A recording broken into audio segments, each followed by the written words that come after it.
Welcome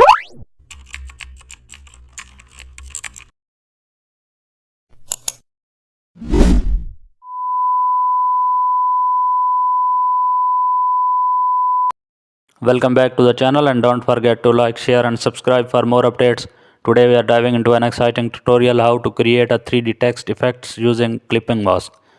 Type your main text in a bold, thick font and then duplicate it and offset slightly downward. Merge the two to create a 3D base layer and add an image texture above the top layer, and right click and choose creating clipping mask.